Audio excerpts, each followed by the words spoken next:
Hi friends, LCM and HCF അഥവാ ലസാഗു and ഉസാഹ എന്ന ടോപ്പിക്കിലെ ഒരു പ്രോബ്ലമാണ് നമ്മൾ ഈ വീഡിയോ ഡിസ്കസ് ചെയ്യുന്നത്. ക്വസ്റ്റ്യൻ ഇതാണ്: 120ന്റെ ഘടകങ്ങളുടെ എണ്ണം എത്ര എന്നാണ് ഇവിടെ ചോദിച്ചിരിക്കുന്നത്. 4 ഓപ്ഷൻസ് ഇവിടെ തന്നിട്ടുണ്ട്. അപ്പോൾ 120ന്റെ ഘടകങ്ങൾ എന്ന് പറഞ്ഞു കഴിഞ്ഞാൽ ഫാക്ടേഴ്സ് ആണ്. അപ്പോൾ എത്ര ഫാക്ടേഴ്സ് ആണ് 120-നുള്ളത്, ഏതൊക്കെ എന്നല്ല, എത്ര ഫാക്ടേഴ്സ് ആണ് ഉള്ളത് എന്നാണ് ഇവിടെ ചോദിച്ചിരിക്കുന്നത്. അപ്പോൾ അത് കണ്ടുപിടിക്കാനായിട്ട് നമ്മൾ ഫസ്റ്റ് ചെയ്യേണ്ടത് തന്നിരിക്കുന്ന നമ്പർ ഏതാണോ അതിൻ്റെ ഘടകക്രിയ ചെയ്യുക. ഘടകക്രിയ എന്ന് വെച്ചാൽ പ്രൈം ഫാക്ടറൈസേഷൻ ചെയ്യാം. എന്താണ് പ്രൈം ഫാക്ടറൈസേഷൻ അല്ലെങ്കിൽ ഘടകക്രിയ? പ്രൈം ഫാക്ടറൈസേഷൻ എന്ത് ചെയ്യുക. അപ്പോൾ നിങ്ങൾ ശ്രദ്ധിച്ച ആ വേർഡ് പ്രൈം. അപ്പോൾ പ്രൈം നമ്പേഴ്സ് മാത്രമേ നമ്മൾ എന്ത് ചെയ്യാവൂ, ഇവിടെ യൂസ് ചെയ്യാവൂ. ഘടകക്രിയ ചെയ്യാൻ പ്രൈം നമ്പേഴ്സിന്റെ മലയാളമാണ് അഭാജ്യ സംഖ്യ അല്ലേ. അപ്പോൾ അഭാജ്യ സംഖ്യകൾ മാത്രമേ നമ്മൾ എന്ത് ചെയ്യാവൂ, ഈ ഘടകക്രിയ ചെയ്യാനായിട്ട് ഉപയോഗിക്കാവൂ. അപ്പോൾ 1 തൊട്ട് 100 വരെ ഉള്ളതിൽ ഏതൊക്കെയാണ് അഭാജ്യ സംഖ്യകൾ എന്നുള്ളത് നമ്മൾ ആദ്യം എന്ത് ചെയ്യുക, പഠിച്ചു വെക്കുക. അപ്പോൾ ഇവിടെ ഞാൻ കൊടുത്തിട്ടുണ്ട് 1 തൊട്ട് 100 വരെയുള്ള അഭാജ്യ സംഖ്യകൾ. അപ്പോൾ ഇതിലുള്ള നമ്പേഴ്സ് മാത്രമേ നമ്മൾ ഘടകക്രിയ ചെയ്യാനായിട്ട് ഉപയോഗിക്കാവൂ. ക്ലിയർ അല്ലേ? അപ്പോൾ ആദ്യം നമുക്ക് ആദ്യത്തെ അഭാജ്യ സംഖ്യ എന്ന് പറയുന്നത് ഏതാണ്? 2 അല്ലേ. അപ്പോൾ നോക്കിക്ക്, നമുക്ക് തന്നിരിക്കുന്നത് 120 ആണ് അല്ലേ. അപ്പോൾ 120 2ൽ ഡിവിസിബിൾ അല്ലേ. 2 കൊണ്ട് നമുക്ക് കംപ്ലീറ്റ് ആയിട്ട് ഡിവൈഡ് ചെയ്യാൻ പറ്റത്തില്ലേ.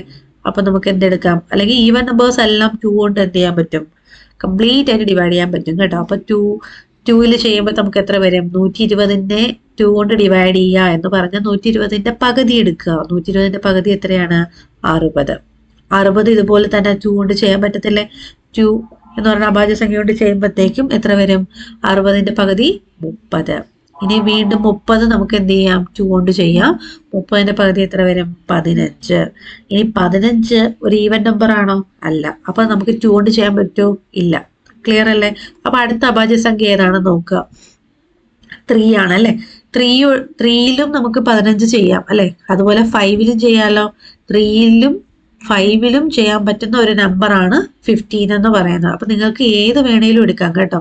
കാരണം 3ഉം 5ഉം അഭാജ്യ സംഖ്യയാണ്. അപ്പൊ അതുകൊണ്ട് നിങ്ങൾക്ക് ഏത് വേണേലും എടുക്കാം. ഓർഡർ മാറിയാലും പ്രശ്നമൊന്നുമില്ല. അപ്പൊ ഞാൻ ഇവിടെ 3 ആണ് എടുക്കുന്നത്. 3 എടുക്കുമ്പോൾ എനിക്ക് എത്ര വരും? 5 കിട്ടും. നിങ്ങൾ 5 ആണ് എടുക്കണമെങ്കിൽ താഴെ എന്ത് വരും?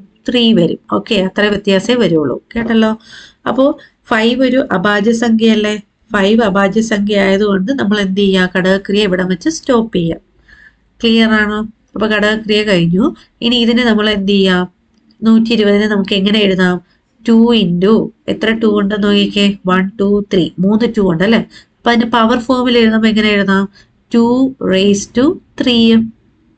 3 2 കൊണ്ടാണ് മൾട്ടിപ്ലൈ ചെയ്തേക്കുന്നത് അല്ലേ. ഒന്നുകൂടെ എഴുതാം. 2 ഇൻറ്റു 120 എന്ന് പറഞ്ഞു കഴിഞ്ഞാൽ 2 ഇൻറ്റു 2 ഇൻറ്റു 2 ഇൻറ്റു 3 ഇൻറ്റു 5 ആണ്. ഓക്കെ അല്ലേ. 3 ഇൻറ്റു 5. നമ്മൾ ഈ സൈഡിൽ കിടക്കുന്ന ഈ എൽ ഷേപ്പിലുള്ള എല്ലാ നമ്പേഴ്സും എടുക്കണം കേട്ടോ. അപ്പോൾ ഇതിനെ നമുക്ക് പവറിൽ എക്സ്പ്രസ് ചെയ്യുമ്പോൾ, കാരണം നമുക്ക് ഘടകങ്ങളുടെ എണ്ണമാണ് വേണ്ട. അപ്പൊ അതിന് നമുക്ക് ഇതിനെ പവറിലാക്കിയാലേ നമുക്ക് ചെയ്യാൻ പറ്റുള്ളൂ. അപ്പൊ പവറിലാക്കുമ്പം 3 2 ആണുള്ളത്. അപ്പൊ 2 റേസ് ടു 3 എന്ന് എഴുതി. 3 ഒരെണ്ണമല്ലേ ഉള്ളൂ. അപ്പൊ ഇൻറ്റു 3 റേസ് ടു 1 എന്ന് എഴുതിയാൽ മതി. 5 അതുപോലെ തന്നെ ഒരെണ്ണേ ഉള്ളൂ. അപ്പൊ ഇൻറ്റു 5 റേസ് ടു പവർ എന്ത് എഴുതുക? 1 എഴുതുക. പവർ എന്ന് വെച്ചാൽ കൃതി. ഓക്കെ, 1 ആയിട്ട് എഴുതി. ഇനി നമുക്ക് വേണ്ടത് 120ന് എത്ര ഘടകങ്ങൾ ഉണ്ടെന്നാണ്. അപ്പൊ അതിന് ചെയ്യേണ്ടത് ഇത്ര മാത്രം. ഇവിടെ തന്നിരിക്കുന്ന പവേഴ്സിന്റെ കൂടെ ഓരോന്നിന്റെ കൂടെയും 1 ആഡ് ചെയ്തിട്ട് മൾട്ടിപ്ലൈ ചെയ്യുക. ഓരോ പവറിന്റെ കൂടെയും 1 ആഡ് ചെയ്യുക. 1 ആഡ് ചെയ്തു. ഓരോന്നിന്റെ കൂടെ 1 ആഡ് ചെയ്തു. ഓരോ പവറിന്റെ കൂടെ 1 ആഡ് ചെയ്തിട്ട് ആ കിട്ടുന്ന വാല്യൂസിന്റെ ഗുണിതമാണ് നമ്മുടെ ആൻസർ. ഓക്കെ ആണോ? അപ്പൊ ഇവിടെ നോക്കിക്കേ. 3 + 1 ചെയ്യുമ്പോൾ 4 ഇൻറ്റു 1 + 1 ചെയ്യുമ്പോൾ 2 ഇൻറ്റു അടുത്ത എഗെയിൻ 1 + 1 ചെയ്യുമ്പോൾ 2. സോ ഇതിന്റെ പ്രോഡക്റ്റ് ആണ് നമ്മുടെ ആൻസർ ആയിട്ട് വരിക. അപ്പൊ 4 ഇൻറ്റു 2 ഇൻറ്റു 2 എത്ര വരും? 4 into 2 8, 8 into 2 16. So option B ആണ് ഇവിടുത്തെ ആൻസർ. എന്ന് പറഞ്ഞാൽ 120ന് എത്ര ഘടകങ്ങളുണ്ട് എന്ന് ചോദിച്ചാൽ 16 ഘടകങ്ങളാണ് ഉള്ളത്. ക്ലിയർ അല്ലേ ക്വസ്റ്റ്യൻ? അപ്പൊ ഏത് നമ്പർ തന്നാലും ഇതുപോലെ വേണം നമ്മൾ എന്ത് ചെയ്യാനായിട്ട്. ഘടകങ്ങളുടെ എണ്ണം കാണാനുള്ള മെത്തേഡാണ് ഇത് കേട്ടോ. അപ്പോൾ നിങ്ങൾക്ക് മനസ്സിലായെന്ന് വിചാരിക്കുന്നു. നിങ്ങൾക്ക് ഇഷ്ടപ്പെട്ടാൽ ലൈക്ക് ചെയ്യുക, നിങ്ങളുടെ ഫ്രണ്ട്സിനൊക്കെ ഷെയർ ചെയ്ത് കൊടുക്കുക, നമ്മുടെ ചാനൽ സബ്സ്ക്രൈബ് ചെയ്യുക. Thank you.